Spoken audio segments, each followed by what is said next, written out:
Bonjour et bienvenue. Aujourd'hui, on plonge dans l'univers en fait. On a des notes assez denses sur ses dimensions, ses origines. Oui, l'idée c'est de décortiquer un peu tout ça, de voir comment ça s'agence. Exactement. Et le point de départ, d'après ces documents, c'est le fameux Big Bang. Il y a environ 14 milliards d'années, c'est ça, une naissance assez explosive. Et ce qui est fou, c'est que ça continue, non? L'expansion? Tout à fait. L'univers est toujours en expansion, c'est un point clé des notes. D'accord. Alors notre objectif, ce serait de situer notre petit coin, le système solaire. Qui a 4,5 milliards d'années, selon ces mêmes infos. Voilà. Le situer dans ce grand tout. Comprendre sa structure de base. Bon, alors, décomposons un peu ça. Allons-y. Le centre de notre système, c'est le Soleil, notre étoile. Oui, Et autour, on a 8 planètes qui tournent. Les notes insistent sur un truc. Hmm, Leurs orbites. Elles sont décrites comme quasi circulaires et toutes sur le même plan, à peu près. c'est ça. Un peu comme une danse bien réglée, si on veut. Et c'est là qu'arrive une distinction importante faite dans les notes. Ah oui, laquelle? Entre les types de planètes. On a d'abord les telluriques. Les rocheuses, c'est ça? Hmm, Mercure, Vénus. exactement. Mercure, Vénus, la Terre et Mars. Elles sont définies comme solides, faites de roches, de métaux, plutôt denses. D'accord. Donc nous, on est sur une tellurique. Tout à fait. Et le deuxième groupe, ce sont les géantes gazeuses. Jupiter, Saturne. Oui, Uranus et Neptune aussi. Là, c'est une autre échelle. Gigantesques boules de gaz, principalement hydrogène et hélium. Beaucoup plus grosses, mais moins denses, j'imagine. Exactement. Et ce qui est fascinant ici, et les notes le soulignent bien, c'est cette séparation assez nette. Comment ça? Géographiquement, les rocheuses sont plus près du Soleil, à l'intérieur du système. Ah oui. Et les gazeuses sont plus loin, à l'extérieur. Les notes suggèrent que c'est lié aux conditions de formation près de l'étoile. Intéressant. C'est une structure assez claire. Mais il n'y a pas que les planètes, si. Les sources parlent d'autre chose.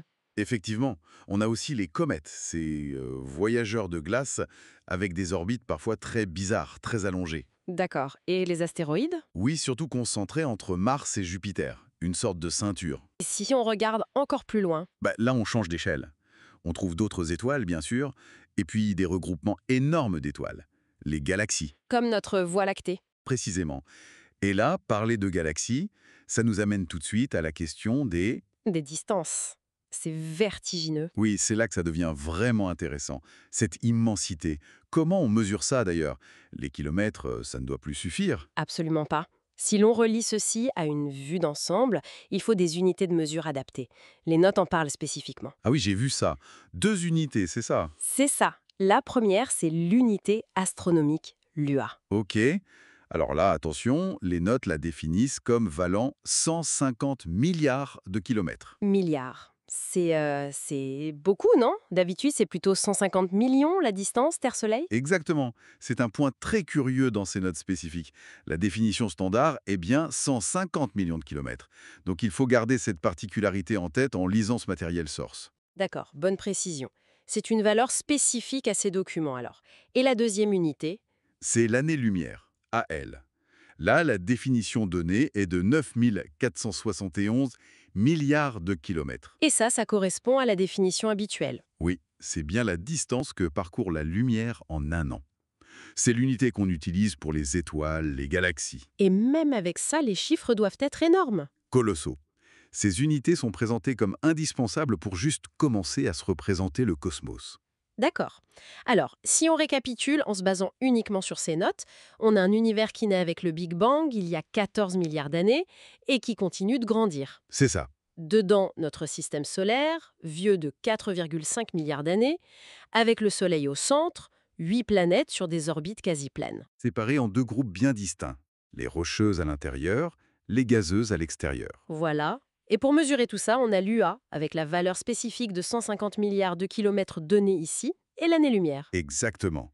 Et ça nous amène à une réflexion, toujours en restant sur ce qu'on a lu. Oui, Si on prend cette séparation très nette entre planètes solides comme la nôtre et les géantes gazeuses, et qu'on la met en perspective avec ces distances absolument folles, même avec leurs unités spécifiques, hmm, qu'est-ce que ça pourrait nous dire sur la fréquence ou la rareté, peut-être, des mondes solides comme la Terre, perdus dans cette immensité? Est-ce que notre système est une sorte d'exception ou est-ce plutôt la norme? c'est une excellente question pour terminer. Ça laisse matière à réflexion sur notre place dans tout ça. Tout à fait. Une question que ces notes, à leur manière, nous poussent à nous poser.